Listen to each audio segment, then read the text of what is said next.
Election Commissioner of India, Honorable Shri Anup Chand Pandey, Election Commissioner of India, senior officers of the Commission, and all the friends of media.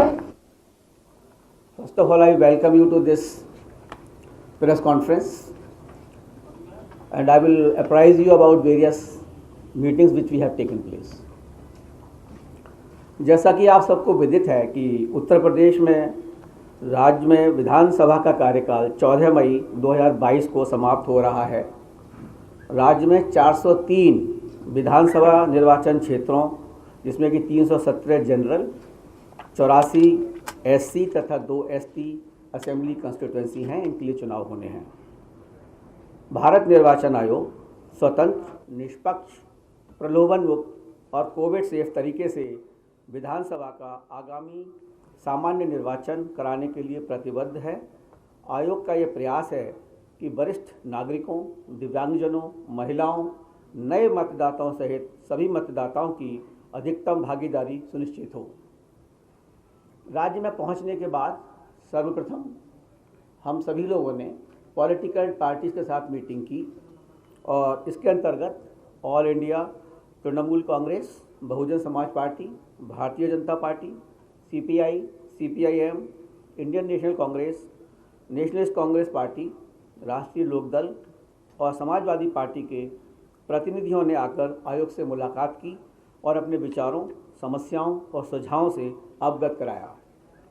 आयोग ने उनके द्वारा बताए गए बिंदुओं का संज्ञान लिया और इसके बारे में मैं आपको विस्तार से भी बताना चाहूँगा बाद में।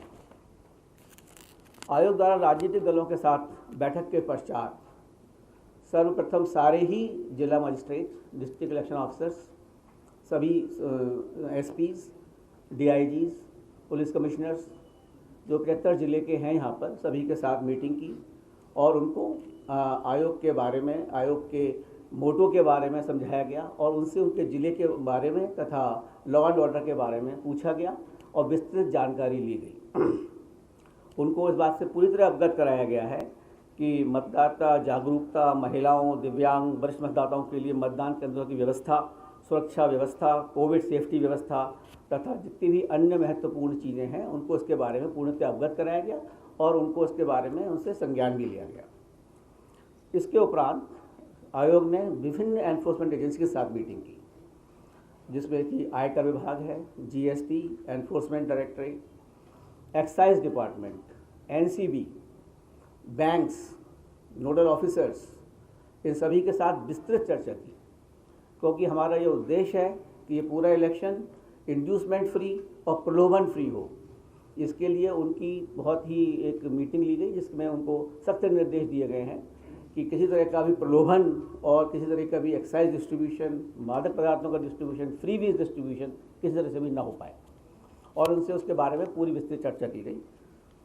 आयोग ने उसके उपरांत जो हमारे नोडल ऑफिसर्स होते हैं पुलिस के और हमारे सीओ के साथ भी विभिन्न बिंदुओं पर चर्चा की और उसके बाद जो सबसे आखिर में जो जितने भी कंसर्न्स थे हमारे, तो मुख्य सचिव, DG police, health secretary, home secretary तथा अन्य सेक्रेटरीज के साथ अभी मीटिंग की है यहाँ पे आने से पहले।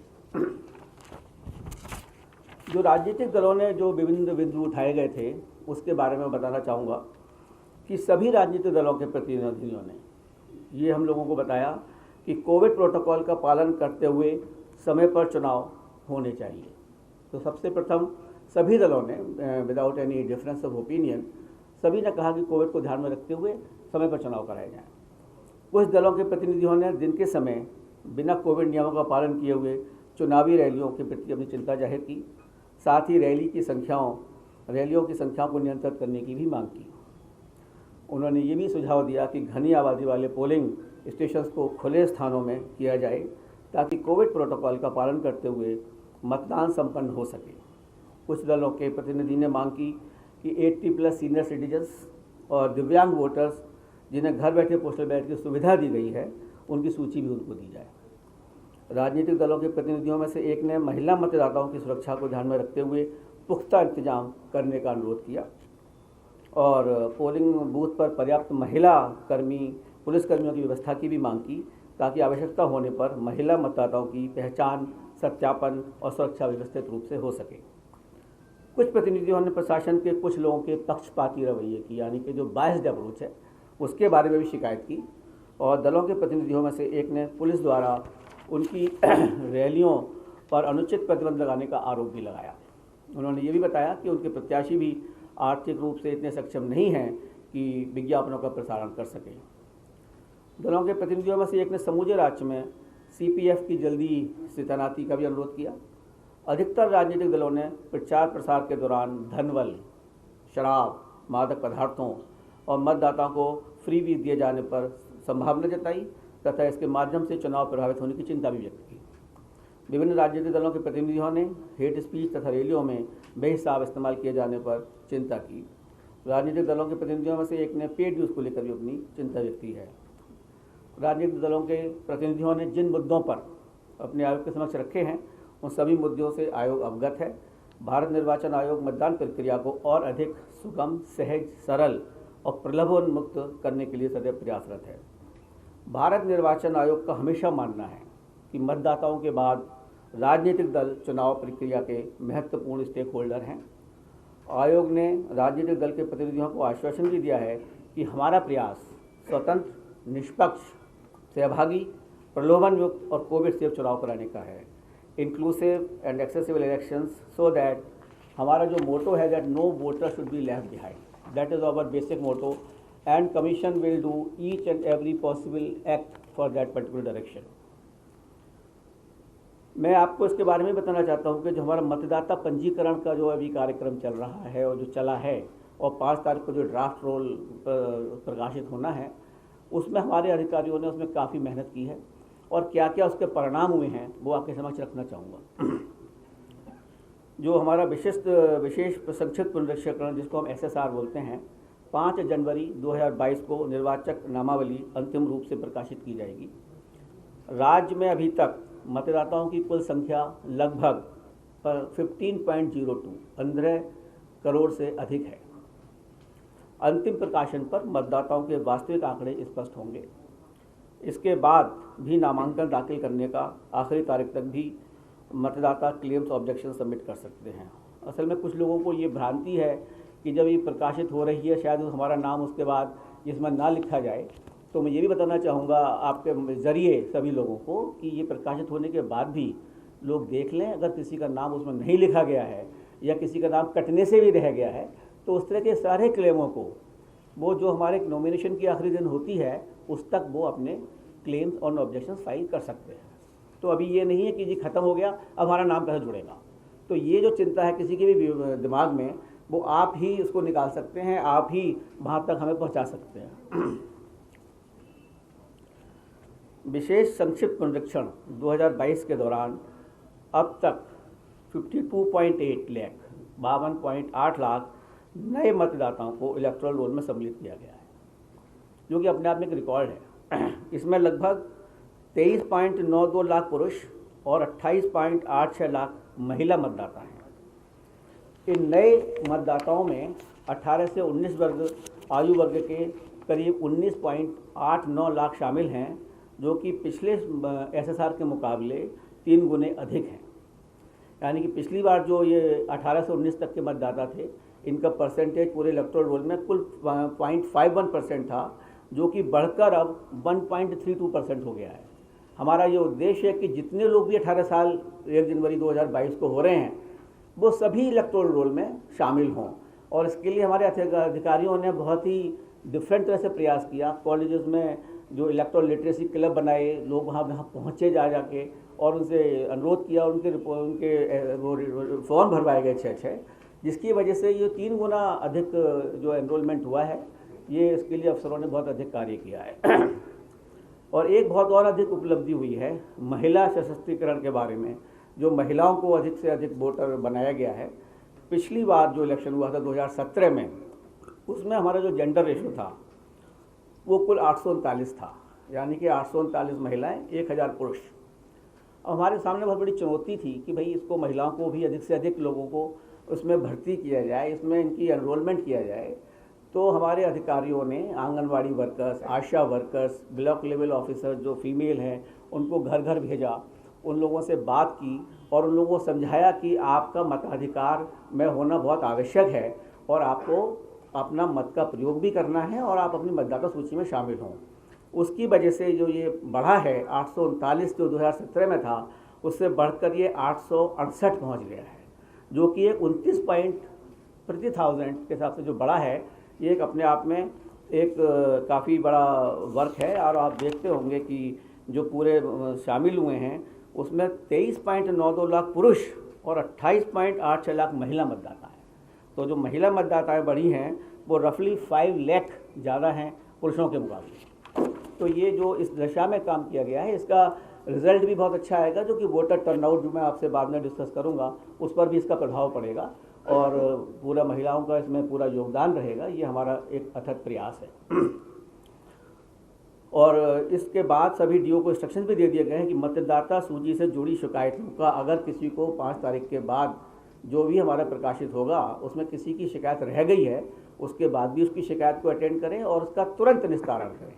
सारे लोगों से हम लोगों ने, जितने भी डिस्ट्रिक्ट मजिस्ट्रेट और डीओस थे, सबसे पूछा है कि उन्होंने सभी पॉलिटिकल पार्टीज के साथ मीटिंग की है, उन्होंने अवगत कराया है, हमको विश्वास दिया कि सारी पॉलिटिकल पार्टी से मीटिंग हुई है, उनके मिनट्स बने हैं और किसी भी पॉलिटिकल पार्टी का कोई भी ऐसी शिकायत नहीं है जिसका कि निस्तारण अभी तक नहीं किया गया है। उसके बावजूद भी आदेश दिए गए हैं उनको कि अगर किसी की भी शिकायत आती है तो उसका तुरंत निस्तारण करें और उनके साथ मीटिंग करें।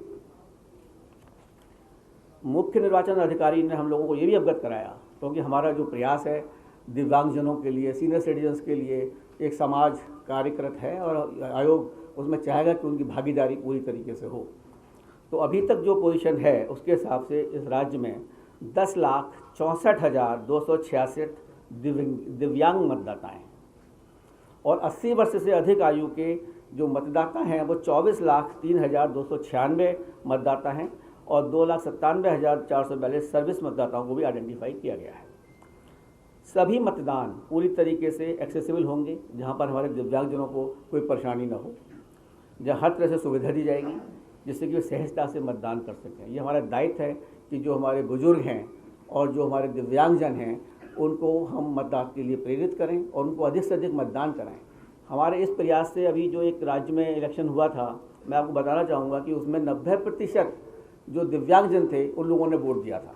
तो एक अपने आप में एक मिसाल है और हम चाहेंगे कि वो मिसाल हमारे इस राज्य में भी पूरी तरह से चले। और आपको जानकर खुशी होगी कि इस प्रदेश में पहली बार 80 वर्ष से अधिक आयु वर्ग के वरिष्ठ नागरिकों को, दिव्यांग मतदाताओं को और कोविड अफेक्टेड मतदाताओं को आयोग घर द्वारा घर पर ही बैठे हुए पोस्टल बैलेट की ऑप्शनल सुविधा प्रदान करेगा। मतलब कि आपकी इच्छा है, हम तो आपको चाहते हैं कि आप आए हमारे पोलिंग स्टेशंस पे, जो कि पूर्णतः आपके लिए सुरक्षित हैं। उसके बावजूद भी अगर कोई लोग नहीं आना चाहते, जैसे 80+ के आदमी हैं, अगर वो नहीं आना चाहते हैं तो ECI will go to their doorstep. ECI is at the doorstep of these senior citizens, of these divyang persons and these persons who are absolutely covid affected. We will go to their home. लेकिन इसमें पूर्णतः पारदर्शिता बढ़ती जाएगी। कुछ political parties का थोड़ा सा कंसर्न था। मैं बताना चाहूँगा कि जो लोग भी इस तरह से अपने फॉर्म भरेंगे और जो इसमें आना चाहेंगे कि हम घर से ही वोट देना चाहते हैं, उनका नाम पॉलिटिकल पार्टीज़ को दिया जाएगा। जो हमारी टीम जाएगी उसकी वीडियोग्राफी होगी, टाइम बताया जाएगा। सो और ये भी मेंटेन किया जाएगा सीक्रेसी डिस्टर्ब ना हो, because ultimately it has to be secret ballot. So secrecy maintain रहे, लेकिन साथ में पारदर्शिता हो और निष्पक्षता हो। ये एक बहुत बड़ी चीज़ है और चुनौती है जिसको कि हम लोग पूरा करेंगे और सभी लोगों को उसमें हम लोगों का सहयोग देना चाहिए कि अगर हम उनके घर पर जा रहे हैं, पहली बार इस तरह की सुविधा दी जा रही है। हालांकि बहुत से लोगों ने इसको नहीं लिया और उन्होंने कहा चूँकि ये तो एक पर्व है और हम लोग जाना चाहेंगे बूथ पर। तो जो हम लोगों ने बिहार में इस तरह से सबसे पहले शुरू किया था, तो वहाँ पे कुल 3% लोगों ने कहा कि हम आपको घर बैठे बैठे हम इलेक्शन करेंगे, बाकी लोग तो सब बूथ पर ही आए थे। इस तरह से यहाँ पर भी हम जो है चाहेंगे जो जो लोग फॉर्म भरेंगे उसकी विधिवत सूचना दी जाएगी पॉलिटिकल पार्टीज़ को और उनको पूरी तरीके से, जो मेरा एक सुझाव है हमेशा कि DCI इज़ एट और ECI इज़ एट और डोर स्टेप। तो ये इसके द्वारा हम चाहेंगे कि मतदान इसी तरीके से हो और उन लोगों को हम मतदान में भागीदारी बना सकें। अब मैं आपको मतदान केंद्र और मतदाताओं की सुविधा के बारे में बताना चाहूँगा। कोविड को ध्यान में रखते हुए पहले जो हमारे बूथ थे वो 1500 लोगों के ऊपर एक बूथ बनाया जाता था। हमने इसको घटाकर 1250 कर दिया है और इसलिए ऑन एन एवरेज 860 लोग एक बूथ के ऊपर बनाए गए हैं। इससे हमारी जो पोलिंग बूथ की संख्या है वो 11,000 बढ़ चुकी है ऑलरेडी। तो इसके कंसिक्वेंस में जितना स्टाफ वगैरह लगाना होता है वो भी बढ़ गया है, जिनके लिए ज़्यादा लोग लगाए जाएंगे। तो अब हमारे बूथ जो हो गए हैं वो 1,74,351 मतदान स्थल हैं और इस तरह के बूथ हमारे जो बढ़ाए गए हैं वो 11,000 हैं। सभी डीओस को हम लोगों ने निर्देश दिए हैं कि जहाँ पर भी पोलिंग स्टेशंस किसी भी लोकेशंस पे अगर 5 पोलिंग बूथ हैं तो वो खुद जाकर उसकी समीक्षा करें, खुद जाकर देखें कि वहाँ पर पूरी तरीके से सब भीड़ को मैनेज करने की व्यवस्था है या नहीं है, एग्ज़िट और एंट्री पॉइंट प्रॉपर है या नहीं है, बैठने की व्यवस्था प्रॉपर है या नहीं है। तो इस तरह से वो स्वयं खुद जाकर देखेंगे। कहीं कहीं जहाँ पर हैं 10-10 पोलिंग स्टेशंस भी हैं एक पर्टिकुलर लोकेशंस पे, जहाँ बहुत बड़े बड़े ग्राउंड्स हैं, बहुत बड़े बड़े कॉलेजेस हैं, but we have seen these officers will go themselves, verify that proper arrangements are made. और ये हमारा चुनाव आयोग बिल्कुल इसके लिए प्रयासरत है कि सभी पोलिंग बूथ्स पर assured minimum facilities will be provided, meaning thereby that सभी पोलिंग बूथ्स पर पानी की व्यवस्था, शौचालय की व्यवस्था, बैठने की व्यवस्था, बिजली आपके लिए और दिव्यांगजनों के लिए एक जेंटल रैंप की व्यवस्था, हर जगह जो हमारे पोलिंग बूथ होंगे रैंप की व्यवस्था की जाएगी, जिससे कि व्हील चेयर की व्यवस्था की जाएगी और वॉलंटियर्स की व्यवस्था की जाएगी और उनको पिक एंड ड्रॉप की फैसिलिटी भी फ्री में दी जाएगी। जो भी आना चाहते हैं वो अपने PWD ऐप है उस पर भरें या वैसे भी हमें सूचित करें और हमारा कमीशन उसके लिए खुद सारी व्यवस्थाओं की अरेंजमेंट करेगा और दिव्यांगजन जिससे कि अपना वोट सुचारू रूप से कर सके। राज्य में 4030 मॉडल मतदान केंद्र बनाए जाएंगे, मतलब प्रत्येक असेंबली कंस्टिट्यूएंसी में लगभग 10 आइडियल पोलिंग बूथ होंगे, जिसमें कि बहुत अच्छी तरीके से जो भी स्पेस और जो भी होगा उसको दिखाया भी जाएगा, उसको करा जाएगा, so that everybody should see that what is the model this thing. और वुमेन पार्टिसिपेशन के लिए हम चाहते हैं कि महिला सशक्तिकरण पर, जैसे पहले बताया मैंने आपको, एक प्रॉपर अफेक्ट आना चाहिए, उनको इस भागीदारी में एक फीलिंग आनी चाहिए कि स्ट्रेंथ इज सेम। इस प्रदेश में कम से कम 800 all women manage polling station बनाए जाएंगे। 403 हमारी कंस्टिट्यूएंसीज हैं, लेकिन हम चाहते हैं कि कम से कम 800 ऐसे पोलिंग स्टेशन होंगे जिसमें पूरे कर्मचारी महिलाएं होंगी और सुरक्षा कर्मचारी भी महिलाएं होंगी। आपने शायद नीचे आने से पहले कुछ स्वीप की जो एक्टिविटीज़ नीचे हो रही थी वो शायद नीचे देखी होंगी आप लोगों ने कि किस तरह से हम लोगों ने प्रयास किया है लोगों को बताने का कि महिला बूथ किस तरह से बनते हैं और दिव्यांगों को हम किस तरह से इसको मैनेज करेंगे। उस तरह की चीज़ें शायद आप लोगों ने देखी होंगी और उसको जिन्होंने नहीं देखी हो वो देखें कि हमने नीचे एग्जीबिशन जो लगाई हुई है थोड़ी सी, उसको आप देखें, जिससे कि इसका प्रचार प्रसार आपके माध्यम से मैक्सिमम हो पाएगा। हम सब तक नहीं पहुंच सकते, लेकिन आपके द्वारा हम 15 करोड़ मतदाताओं तक जरूर पहुंच सकते हैं, ये मेरा पूर्ण विश्वास है। कुछ लोगों ने ये शंका व्यक्त की थी जब हम लोगों ने पूछा कि भाई ये पोलिंग परसेंटेज वगैरह क्यों कम है, तो कुछ ने कहा कि शायद कुछ मतदाताओं ने कि हम पे एपिक कार्ड कहीं खो गया है शायद, इसलिए हम वोट डालने नहीं गए। मैं बताना चाहूँगा कि एपिक कार्ड के अलावा 11 ऐसे दस्तावेज और हैं जिनके प्रूफ के द्वारा उनकी पहचान की जाएगी और अगर उनके पास मतदाता एपिक कार्ड नहीं भी है तो उनके जरिए वो जा सकते हैं वहाँ पे और उनको वोट डालने का अधिकार पूर्ण दे दिया जाएगा। जैसे पैन कार्ड है, पोस्ट ऑफिस द्वारा जारी पासबुक है, मनरेगा कार्ड है और आपका आधार कार्ड है। इस तरह के कई 11 हमारे दस्तावेज हैं जिनके थ्रू वो जा सकता है और कोई ये मतलब फील ही ना करे कि मेरा नाम अगर सूची में है और मुझ पर एपिक कार्ड नहीं है तो मतदाता मैं कार्ड अपना उपयोग नहीं कर पाऊँगा, क्योंकि सबसे इम्पोर्टेंट चीज़ है अब वोट डालना। उसके लिए हमारा आयोग जो भी संभव प्रयास होगा उसमें कहीं पीछे नहीं हटेगा और अगर आपको भी कोई सजेशंस देने होंगे तो आप हमें भेजें और हम चाहेंगे कि हमारे इस प्रदेश का टर्नआउट भी बढ़े, वो भी बहुत आवश्यक है, जिसके बाद में मैं आपको बताना चाहूँगा। जैसे कि 2019 के चुनावों से भी हो रहा है, इस बार भी उत्तर प्रदेश में सभी बूथों पर EVM एंड VVPAT सभी बूथों पर लगाई जाएगी ऑनरेबल सुप्रीम कोर्ट के आदेशानुसार हर असेंबली कंस्टिट्यूंसी में कम से कम 5 पोलिंग स्टेशन की वीवीपैट स्लिप्स को ईवीएम काउंट से मैच किया जाएगा। आयोग ने सीईओ को ईवीएम और वीवीपैट के बारे में व्यापक जागरूकता और उपयोग में आसानी के लिए फिजिकल तथा डिजिटल पहुंच बढ़ाने के लिए भी कहा है कि सभी लोगों को इसके बारे में बताया जाए। अगर किसी की भ्रांति है उसको दिखाया जाए कि ये ईवीएम है, ये वीवीपैट है, और इसको आप खुद देख सकते हैं कि जो आपने बटन दबाया हुआ है वो आपको दिख रहा है। और आई थिंक देखने से बड़ा प्रमाण कुछ नहीं होता। Seeing is believing. If you can see it you can believe it, even that if you do not believe it you can not believe your eyes. तो इस तरह का जो प्रचार है उसको हम वीडियो के जरिए, फिजिकल पहुंच के जरिए और सभी जो वैन भी हैं उसके थ्रू हम लोगों तक पहुंचाने की कोशिश करेंगे कि सबको इसके बारे में पूर्ण जागरूकता हो। एक और इम्पॉर्टेंट स्टेप है पारदर्शिता के माध्यम में रखते हुए, जितनी नेट कनेक्टिविटी पूरे प्रदेश में पूरी तरह से नहीं है, उसके बावजूद 1,74,351 मतदान स्थलों में से एटलीस्ट 1 लाख मतदान स्थलों पर वेबकास्टिंग की जाएगी, लाइव वेबकास्टिंग पोलिंग बूथ के अंदर, कि सो डैट हम सबको दिखा सकें कि पारदर्शिता पूरी तरीके से है बूथ के अंदर। हम लोग खुद मॉनिटर करेंगे, डीओ मॉनिटर करेंगे, पूरा सिस्टम होगा मॉनिटर करने का, जिससे कि किसी बूथ की पारदर्शिता सभी के सामने उपलब्ध हो और किसी तरह की भी गड़बड़ी किसी भी बूथ में ना होने पाए। अब मैं आपको बताना चाहूँगा वोटर टर्नआउट के बारे में। देखिए, ये उत्तर प्रदेश एक बहुत बड़ा प्रदेश है। ये प्रदेश नहीं, अपने आप में एक बड़ा देश की बराबर एक वो है, जहाँ पे 403 असेंबली कंस्टिट्यूएंसीज हैं। उसके बावजूद यहाँ की जनसंख्या भी बहुत जागरूक है, पॉलिटिकली भी जागरूक है। उसके बावजूद 2017 में जो मतदान का प्रतिशत था वो कुल 61% था, और 61% से लोकसभा का जब इलेक्शन हुआ तो और घटकर 59% रह गया। ये हमारे लिए एक थोड़ा चिंता का विषय है कि इस इतने बड़े प्रदेश में जहाँ पे पॉलिटिकल जागरूकता पूर्णतया है, वहाँ पर पोलिंग परसेंटेज इतना कम क्यों है। तो हमने इस चीज़ के लिए सभी जिला निर्वाचन अधिकारियों को भी आदेश दिए और उससे समीक्षा भी की है हम विभिन्न टाइम पर कि ये क्यों कम है और इसके लिए हम लोगों को क्या करना चाहिए।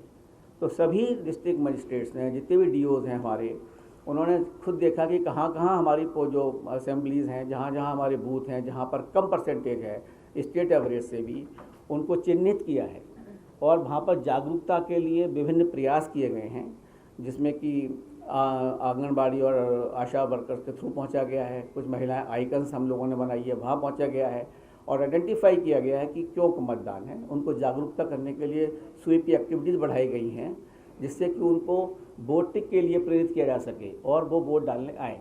और जैसा मैंने बताया कि ऑलरेडी हमने महिलाओं को और युवाओं को इस बार काफ़ी हद तक इसमें इन्वॉल्व किया है, तो इसलिए हमें उम्मीद है कि उनके भागीदारी के द्वारा जितने अवेयरनेस प्रोग्राम चलाए जाएंगे वो उसमें भागीदारी करेंगे और जो ये परसेंटेज वोटिंग परसेंटेज का है ये बढ़ना चाहिए। और मैं चाहूँगा कि आप लोग भी इस दिशा में प्रयास करें कि मतदाता का जो मताधिकार मिला है उसको हम खाली 61% लोग यूज़ कर रहे हैं। ये एक ऐसा देश था जहाँ पर आज़ादी के फ़ौरन बाद सभी 18 वर्ष से लोगों को ऊपर कोई मतदान प्राप्त हो गया था, सारे एडल्ट लोगों को। तो इसकी हम लोगों को महत्ता समझनी चाहिए और इसमें हमें भागीदारी लेनी चाहिए, तभी हम इस चीज़ के हकदार होंगे कि सरकार ने ये काम अच्छा किया या नहीं किया।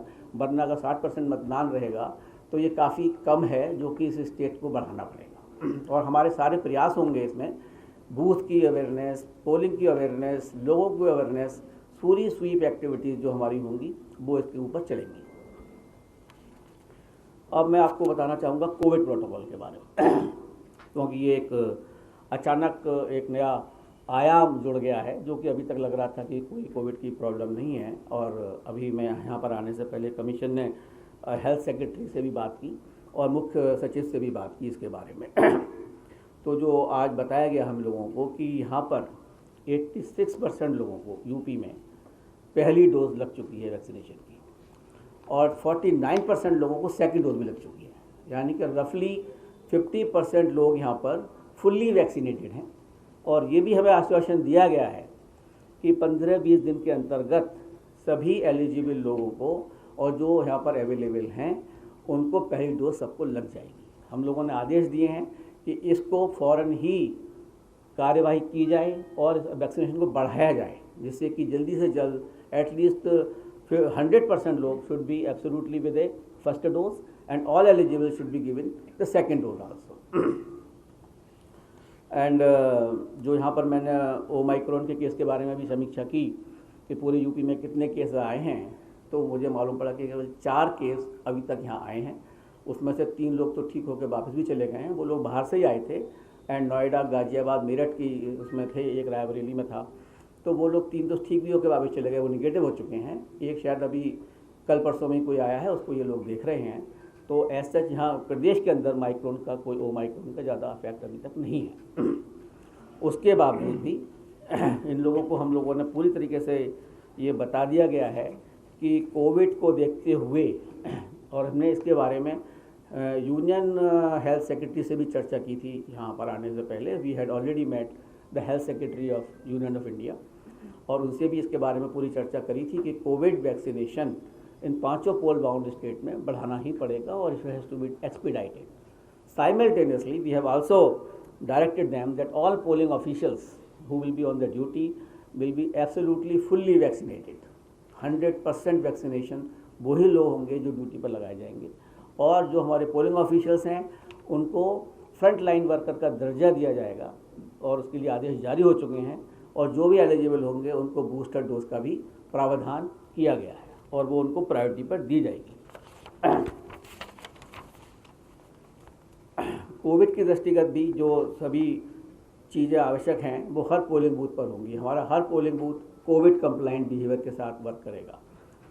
सभी डीओस को निर्देश दिए गए हैं और उन लोगों ने सामग्री जितनी भी है, जैसे थर्मल स्कैनर हैं, मास्क हैं, सैनिटाइजर्स हैं, they have already been under the process of procurement, and each and every voter who comes to the polling station will be provided these facilities also. And इन लोगों के social distancing का भी पूरा ध्यान रखा जाएगा।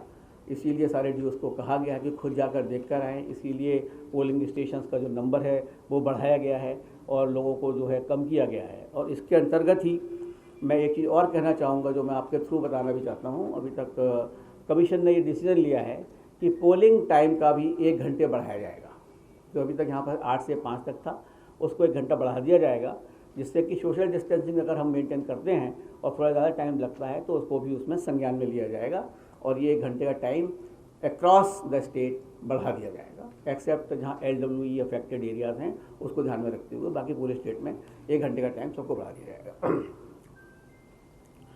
और राज्य, जिला और विधानसभा के स्तर पर भी हेल्थ नोडल ऑफिसरों को भी नामांकित कर दिया गया है।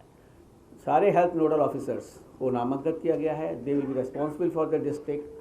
At every booth level also there will be nodal officer of health who will ensure that all polling booths are fully sensitized। और उनका जो पूरा सैनिटाइजेशन है वो भी प्रॉपर है।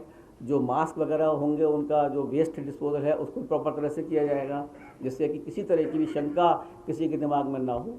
और प्रॉपर कम्युनिकेशन भी किया जाएगा कि हमारे बूथ जो है वो प्रॉपरली मैनेज्ड हैं, सैनिटाइज्ड हैं, आप अपना वोट इसमें आकर कर सकते हैं। कानून और व्यवस्था प्रबंधन के लिए डीजी पुलिस और होम सेक्रेटरी से डिटेल्ड वार्ता हुई है और सारे एसपीज, डीआईजीज एंड पुलिस कमिश्नर से इसके बारे में पूरी चर्चा हुई है कल की मीटिंग में।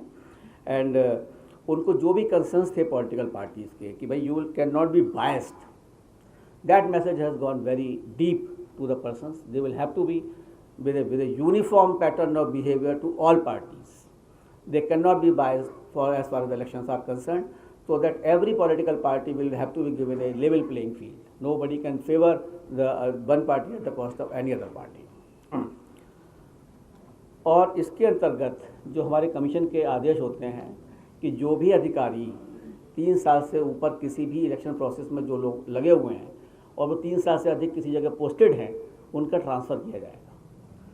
और उस तरह का सर्टिफिकेट चीफ सेक्रेटरी और डीजी पुलिस दोनों आयोग को 31 तारीख के दिसंबर के बाद भेजेंगे। मैं ये बताना चाहता हूँ जो आज सुबह की समीक्षा हुई है उसमें 5000 से अधिक पुलिसकर्मियों का ऑलरेडी ट्रांसफ़र हो चुका है और जो थोड़े बहुत रह गए हैं वो कर दिए जाएंगे। और 1 जनवरी को उन दोनों ने आश्वासित किया है कि सर्टिफिकेट हम लोगों को दिया जाएगा।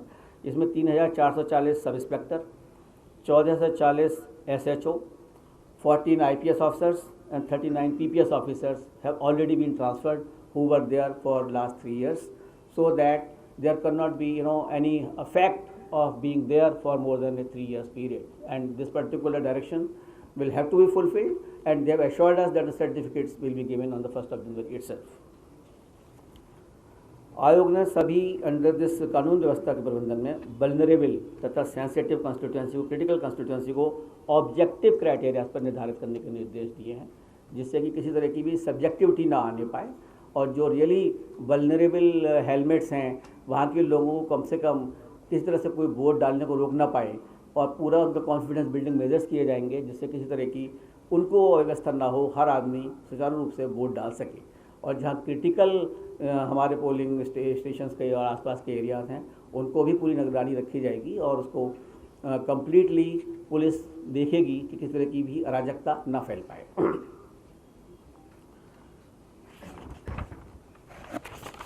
सभी सीमा चौकियों पर 24 घंटे CCTV निगरानी कैमरों से रखा जाएगा। अनैतिक गतिविधियों को रोकने के लिए मजबूत सीमा जांच के लिए विस्तृत योजना तैयार की जाएगी। निर्देश दिया है कि राज्य पुलिस की सीमावर्ती राज्यों के समकक्षों के साथ नियमित बैठक की जाए और सीजस की वीकली रिपोर्ट समीक्षा करें। सभी जो हमारे राज्य से लगे हुए राज्य हैं और इंटरनेशनल बॉर्डर्स हैं, सभी को ये निर्देश दिए गए हैं कि जो दूसरे राज्यों के समकक्ष अधिकारी हैं up to the chief secretary level, they will have a meeting and they will ensure that those persons cannot infiltrate through the borders of the other states to create any nuisance into the poll processes of this particular state. मैं आपको एक app के बारे में बताना चाहूँगा जिसमें कि देखिए कोई भी प्रक्रिया हो, अगर जन भागीदारी नहीं है तो वो कोई भी चीज़ सफल नहीं हो सकती, और उसके लिए आयोग ने एक सी विजिल ऐप का वो किया है, उपयोग किया है, जिसमें कि सी विजिल मैं चाहूँगा कि सभी लोग इसको डाउनलोड करें और जन भागीदारी से इसको यूज़ करें। उसमें क्या है कि अगर कहीं पर भी कोई MCC का वायलेशन हो रहा है या कोई अनैतिक चीज़ हो रही है या कोई डिस्ट्रीब्यूशन ऑफ मनी और लिकर हो रहा है, किसी तरह से भी अगर कोई उसका फ़ोटो या इन्फॉर्मेशन उसको खाली अपलोड करना है, उसमें फ़ोटो खींचना है या इन्फॉर्मेशन लिखनी है और अपलोड करके भेज देना है। नाम लिखना चाहे उसकी इच्छा, नाम ना लिखना चाहे उसकी इच्छा। Within 100 minutes, our team will reach over there. That will inquire what is happening, as suitable action will be taken.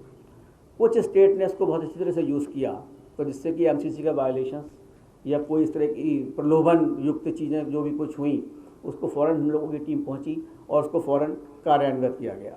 तो इस स्टेट ने भी, मैं चाहूँगा, केरला ने इसको यूज़ किया बहुत अच्छी तरीके से और फ़ौरन इसमें एक्शन लिया गया। तो बाकी लोग भी सचेत हो जाते हैं कि भाई हमें कोई देख रहा है, और जन भागीदारी है, मतलब common man will download it, take a photograph and will send it. It makes a lot of difference, and I would like that youngsters who are very good in app, unlike me, they can definitely use it faster, and they can help the Election Commission of India to make it more vigilant. Until unless you are vigilant, I think we are not fit persons for that. So society will have to be vigilant. The persons will have to be vigilant. Everything cannot be left to the officers and commission. तो मैं चाहूँगा कि जन भागीदारी इसमें पूर्णतया हो इस स्कीम में, तभी हम इसको बिल्कुल निष्पक्षता से इलेक्शंस को करा पाएंगे। निर्वाचन व्यय के निगरानी के संबंध में जितने भी एनफोर्समेंट एजेंसीज थी, हमने उन सबसे आपको बात जो मैंने बताया वो हमने की हैं। इनकम टैक्स डिपार्टमेंट ने QRT टीम का आयोजन किया है। इनकम टैक्स डिपार्टमेंट ने जो भी एक्सपेंडिचर सेंसिटिव कंस्टिट्यूएंसीज हैं उनको चिन्हित किया है और उनको निर्देश दिए गए कि जहाँ पर भी ब्लैक कैश मनी कहीं पर भी अगर उसका वितरित होता है उसको तुरंत उस पर कार्रवाई करें और इसके ऊपर एक्शन लें। सिमिलरली एक्साइज डिपार्टमेंट को क्या कहा गया है, excise commissioner including the ADG excise and the police department, कि किसी तरह का भी जो ये लिकर का डिस्ट्रीब्यूशन है ड्यूरिंग इलेक्शंस वो ना हो पाए और अधिक से अधिक उसमें कार्यशीलता बढ़ती जाए, एफिशिएंसी बढ़ाई जाए, सो दैट इस तरह का कोई भी हमें परिणाम ना दिखाई देने को पड़े कि इंड्यूसमेंट के नाम पे शराब बांटी जा रही है। और अगर ऐसी हो रहा है तो हमें सी विजिल पे इंटीमेट भी करें। सब लोग जागरूक होंगे। सी विजिल जब तक यूज़ नहीं होगा ना, ये अधिकारी भी जागरूक नहीं होते। जैसे ये शुरू होगी कहानी कि सी विजिल पे इन्फॉर्मेशन आ रही है, everybody will be absolutely aware that what is to be done. इसी तरीके से ड्रग्स के लिए नारकोटिक्स कंट्रोल ब्यूरो को कहा गया है कि उसको ढंग से व्यवस्थित करें और एश्योर करें कि चाहे वो बॉर्डर की सीमा से हो चाहे स्टेट की सीमा से हो वो यहाँ ना आ पाए। क्योंकि देखिए उत्तर प्रदेश और उत्तराखंड दोनों में ही चुनाव होंगे जब भी होंगे, तो मैं चाहूँगा कि उस तरह की चीज़ें जो हैं दोनों स्टेटों में अफेक्ट करती हैं, हमने दोनों से स्टेट से इस तरह की समीक्षा की है और बान को आदेश भी दिए हैं कि इसको टोटली ड्राई अप किया जाए। सिमिलरली फ्री बीज डिस्ट्रीब्यूशन के लिए भी हम लोगों ने कहा है CGT and commercial tax department को कि इस तरह की चीज़ें ना हो पाएँ और उनका डिस्ट्रीब्यूशन पूरी तरह से रोका जाए। फ्री वीज का डिस्ट्रीब्यूशन 100% रोकना पड़ेगा और जहाँ जहाँ भी इस तरह के गोडाउन में उसकी वो हो रही है उसकी निगरानी भी की जा रही है। तो क्या है अलार्म बंद करने जिसको आयोग ने ये भी कहा है कि कोई भी एनफोर्समेंट एजेंसी एक सीरो में काम ना करे, मतलब अपने वातावरण में काम ना करे। सारी एजेंसियाँ कोऑर्डिनेटेड एफर्ट्स करें कि अगर एक इनकम टैक्स ने पकड़ा है और वो ड्रग से संबंधित है तो NCB भी कार्य करे, दारू से संबंधित है तो एक्साइज डिपार्टमेंट भी काम करे। सभी एनफोर्समेंट एजेंसियों को साथ में काम करना होगा। जितनी अनमैन्ड हेलीपैड्स हैं या एयर स्ट्रिप्स हैं उनके लिए भी निगरानी की पूर्ण व्यवस्था की गई है, जिससे कि कोई अनचार्टर फ्लाइट इस तरह से ना आ पाए जो कि किसी तरह से भी इलेक्शन को विशिएट करे। रेलवेज, एयरफोर्स, इन सभी को पूर्णतः आदेश दिए गए हैं कि इसको बस सख्ती से कार्रवाई की जाए अगर कहीं भी इस तरह की चीज़ उनकी नज़र में आती है। एक अन्य बहुत इम्पॉर्टेंट चीज़ है क्रिमिनल एंटीसीडेंट, आपराधिक पृष्ठभूमि के कैंडिडेट जो खड़े होते हैं, तो ये एक बहुत इम्पॉर्टेंट चीज़ है कि उन लोगों को खुद जो कैंडिडेट है अगर आपराधिक पृष्ठभूमि के हैं तो उन लोगों को मीडिया में, पेपर में, TV पे प्रसारित करना होगा। अलॉन्ग विद एफिडेविट तो फाइल करेंगे ही करेंगे जो हमारे सामने समक्ष करते हैं कि ये मेरे खिलाफ धाराएं लगी हुई हैं, मेरी क्रिमिनल पृष्ठभूमि है। और इसके अलावा जो पॉलिटिकल पार्टीज़ हैं उनको भी बताना होगा कि इन्होंने ये आदमी को क्यों लिया है, उनको पब्लिसाइज करना पड़ेगा कि इस आपराधिक छवि के व्यक्ति को क्यों चुना गया है और उसका क्या कारण है, क्योंकि क्या क्लीन व्यक्ति दूसरा नहीं है। Winnability is not the criteria कि वो हम वहाँ पर जीत जाएगा। तो इस तरह से पब्लिक को पूर्णतया इन्फॉर्मेशन होगी कि कौन से कैंडिडेट आपराधिक छवि के हैं और कौन से कैंडिडेट क्लीन हैं। बाकी चॉइस तो वोटर के हाथ में है, voter is supreme to elect the persons. तो ultimately but this particular thing will have to be done. और ड्यूरिंग द इलेक्शंस ECI एक जो हमारा एक ऐप है वोटर हेल्पलाइन ऐप, उसमें भी एक ऐप जारी करेगा जिसमें कि उस कैंडिडेट के इस तरह की जो आपराधिक पृष्ठभूमि है उसके कारण चिन्हित होंगे। And model code of conduct तो जब भी इलेक्शन अनाउंस होंगे तब लगेगा और उसमें सभी पॉलिटिकल पार्टी से आग्रह किया जाता है आपके थ्रू कि वे मॉडल ऑफ कंडक्ट का प्रोविजंस का पूर्णतया पालन करें उस पीरियड के अंतर्गत और साथ में मर्यादाओं को अपने ध्यान में रखें, मर्यादाओं को ना तोड़ें। और जो मीडिया है, पेड न्यूज़ है, सोशल मीडिया है, तो सोशल मीडिया और पेड न्यूज़ के ऊपर भी पूर्णतः निगरानी रखी जाएगी और अगर किसी तरह का भी कोई भी इस तरह की पोस्ट वगैरह की जाएगी जो कि इलेक्शन प्रोसेस को विशिएट करे उसके खिलाफ कार्रवाई की जाएगी। मैं सारांश में बताना चाहता हूँ क्योंकि मैंने आपको काफ़ी चीज़ों के बारे में बताया, तो जो मुख्य बिंदु हैं तो I would like to reiterate that Bharat ji नया वोटिंग टाइम हम आपको 1 घंटा बढ़ा देंगे, उसके बाद हम उसको क्वेश्चन पीरियड में आपको क्वेश्चन जब आएंगे आपको बता दिया जाएगा। भारत का चुनाव आयोग स्वतंत्र, निष्पक्ष, शांतिपूर्ण, सुलभ, समावेशी और प्रलोभन मुक्त कोविड सेफ चुनाव कराने के लिए अपनी प्रतिबद्धता को दोहराता है। कोविड सूचना को ध्यान में रखते हुए सारे जो रैलीज़ हैं उसको पूरा ध्यान रखा जाएगा। सभी मतदान केंद्रों और मतदान कर्मियों के लिए कोविड सुरक्षित प्रोटोकॉल का अनुपालन सुनिश्चित किया जाएगा। मतदान स्थलों पर भीड़ प्रबंधन हेतु प्रवेश निकास के उचित संकेतक सुनिश्चित किए जाएंगे। कोविड की स्थिति को ध्यान में रखते हुए 11,000 नए बूथ बनाए जाएंगे। इलेक्टर जेंडर रेशो जो मैं आपको बता चुका हूँ 2017 की अपेक्षा 29 अंक बढ़कर 868 हो चुका है और 18 से 19 साल की आयु वर्ग के मतदाताओं की संख्या लगभग 3 गुना बढ़ चुकी है और महिलाओं को मतदाताओं को ध्यान रखते हुए करीब 800 ऑल वुमेन मैनेज बूथ बनाए जाएंगे और पक्षपातपूर्ण व्यवहार करने वाले अधिकारियों के साथ आयोग की 0 टॉलरेंस है और ऐसे एरिंग अधिकारियों पर आयोग कड़ी कार्यवाही करेगा। और एनफोर्समेंट एजेंसियों को हम लोगों ने बोल ही दिया है कि चाहे अंतर्राष्ट्रीय सीमा हो, चाहे राष्ट्रीय सीमा हो, चाहे राज्य की सीमा हो, उस पर किसी तरह की भी शराब, ड्रग्स, मुफ्त और नकदी की आवाजाही पर प्रभावी रूप से रोक लगाई जाएगी। चुनाव लोकतंत्र का पर्व है, is a festival of democracy and we should celebrate in to that spirit only. मुझे उम्मीद है, हम आशा करते हैं कि सभी मतदाता पूरी भागीदारी करेंगे। मैं राजनीतिक दल के प्रतिनिधियों और नागरिकों से स्वतंत्र और निष्पक्ष चुनाव सुनिश्चित करने में अपना सहयोग देने का पुनः आग्रह करता हूं। आयोग हमेशा मीडिया का चुनावी प्रक्रिया में अपना सहयोगी और पार्टनर और महत्वपूर्ण पार्टनर मानता है और आपके द्वारा ही सारे के सारे संदेश जनता तक पहुंचते हैं।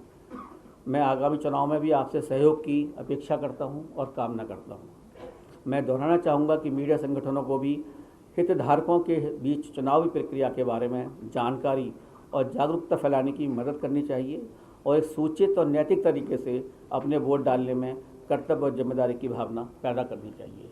मैं आप लोगों को पुनः धन्यवाद देता हूं और मैं चाहूँगा कि आपके थ्रू हमारा एक इलेक्शन प्रोसेस बहुत ही अच्छा बन सके।